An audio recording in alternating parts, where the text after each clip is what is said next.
professeur Max Weber, un des pères fondateurs de la sociologie. Je vous présente la professeure Petra Dorfgold. L'avidité d'un gain sans limite n'implique en rien le capitalisme. Quand la loi elle est faite par des puissants, pour des puissants, qu'est-ce qui les empêche d'accumuler des richesses? Moi, j'enquête sur le terrain. La sociologie, c'est un sport de combat, vous n'êtes pas au courant?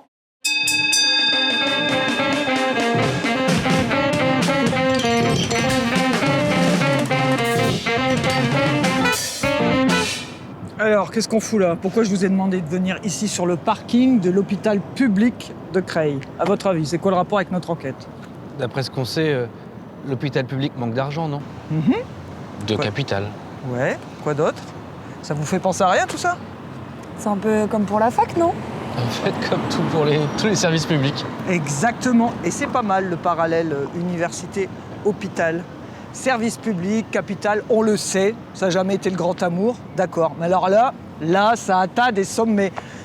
Hôpital de Senlis, ils ont fermé les urgences, faute de personnel soi-disant, et ils les ont transférés ici, à l'hôpital de Creil. Donc, si tu veux être pris en charge aux urgences, c'est pas 10 minutes que tu vas poireauter, c'est 10 heures minimum. Et c'est pas tout. La maternité d'ici, à Creil, ils l'ont transférée à Senlis. C'est loin Senlis? 15 bornes. Donc si tu veux te faire soigner, que tu veux accoucher, que tu n'as pas de bagnole, eh ben tu l'as dans le baba. Parce que les transports en commun entre Senlis et Creil, eh ben c'est Waterloo, Morne-Plaine. Il n'y a que dalle. Pas d'argent. Pourtant, vous voyez, là-haut, ce petit bâtiment là-bas qui a fini d'être construit en 2012, ils l'ont jamais mis en service. Du haut de cette rotonde, 10 ans de grogne, vous contemple. Objectif, libérer du capital.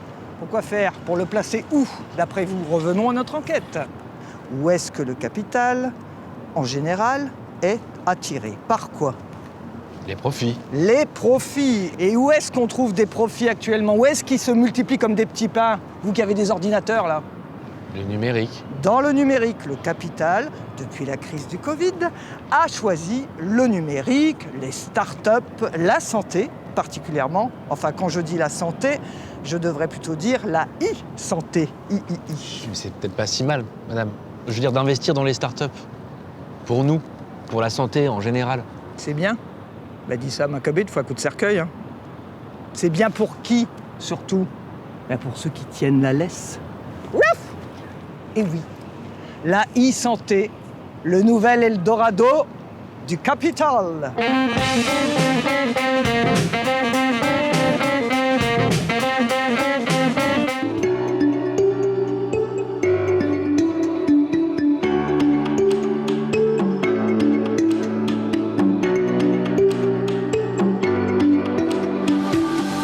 On est où là? C'est quoi ce truc là? Bang?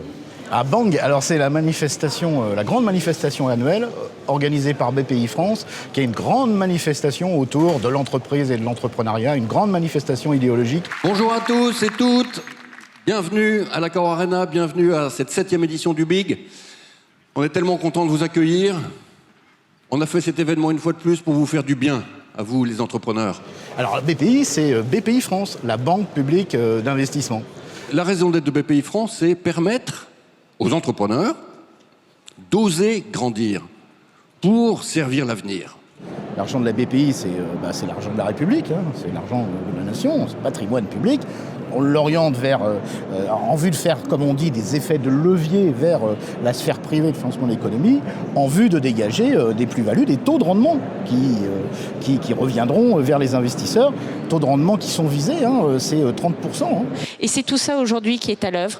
Les bonnes pratiques, les accords commerciaux, les partenariats stratégiques, les partenariats capitalistiques. Là, on est sur des niveaux de profitabilité attendus des investissements qui sont énormes. Et on voit que cette alliance entre quelqu'un qui est le chef de la BPI du Fourc et Xavier Niel, le patron de Free, ils sont copains comme cochons. Avec Xavier, on a des parcours où on s'est croisés, vus, en pure camaraderie. Et Nicolas Dufour, quelque part, il incarne cette espèce de jonction entre les acteurs de l'économie privée, du marché, etc., et la sphère publique.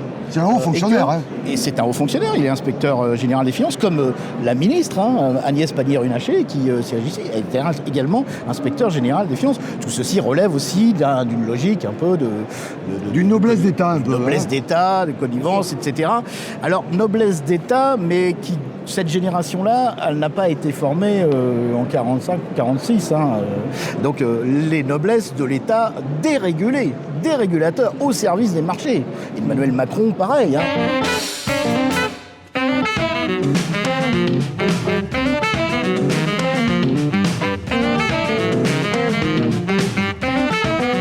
Pourquoi la e-santé devient le nouvel Eldorado, des nouvelles Eldorado du capital? De toute façon, ça tient en un chiffre. C'est que de la santé, notamment dans les pays occidentaux, c'est entre 12 et 13% en Europe du PIB, de la richesse, du produit intérieur brut, de la richesse, et ça augmente, et ça va augmenter. Et aux États-Unis, c'est 18%. Donc, c'est des sommes évidemment colossales. On a levé au total à peu près 70 millions d'euros. Il y a encore quelques années, c'était effectivement colossal, merci. On voit aujourd'hui, grâce à notamment l'écosystème qui se met en place, des levées de fonds bien plus impressionnantes que ça. Mais c'est vrai que dans le secteur de la santé, on est assez fiers. BioSerenity propose les outils nécessaires à l'acquisition et à l'interprétation d'examens électrophysiologiques de qualité, quelle que soit l'heure et quel que soit le lieu. L'objectif n'est pas de répondre aux besoins de santé des populations. L'objectif est d'avoir un support, un vecteur, un prétexte, finalement, au déploiement de nouveaux marchés, d'une nouvelle économie associée à ce support. Et donc, le support devient une valeur sous-jacente.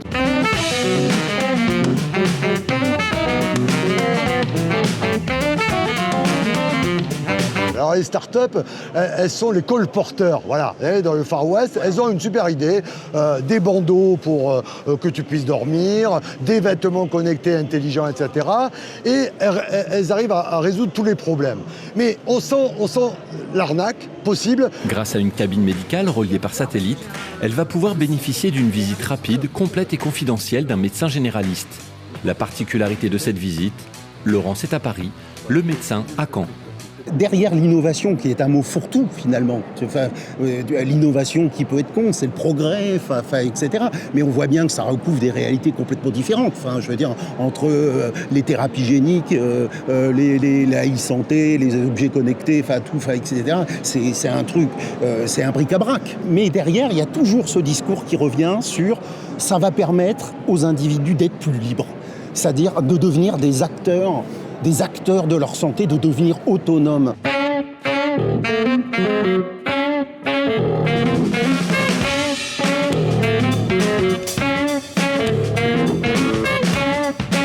J'ai envie de dire que dans cette arène, c'est quand même une bulle. C'est-à-dire que tous ces entrepreneurs, à la fois qui sont industriels et ceux qui sont capables de devenir entrepreneurs de leur propre santé, c'est quand même un petit monde. Et finalement, on oublie en fait la société réelle derrière et toutes ces inégalités d'accès aux soins, mais aussi de maîtrise des instruments. On parle beaucoup de fractures numériques, par exemple. Ça me fait marrer, moi, la e-santé, quand on sait qu'il y a une partie des gens qui ont du mal à manipuler le numérique, etc., Internet, etc. Et ça, c'est frappant dans les rapports et dans les discours politiques, ça n'apparaît jamais. C'est toujours un individu abstrait.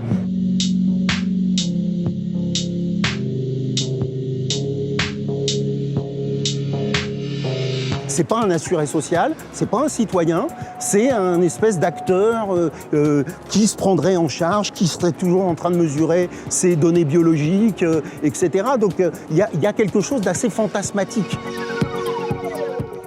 On a un écosystème de fous, je peux pas m'empêcher de vous dire ça, quoi qu'on m'en dise. On est dans un truc de malade, vous avez une chance fantastique, créez vos entreprises, vous prenez pas de risques. On a envie que vous fassiez ça, on a envie que vous fonciez, on a envie que vous soyez capable de bouleverser cette économie. La France est un écosystème incroyable, en avance de face sur le reste de l'Europe, on a une tendance de fou, on va tout exploser ensemble et go, foncez, créez vos entreprises.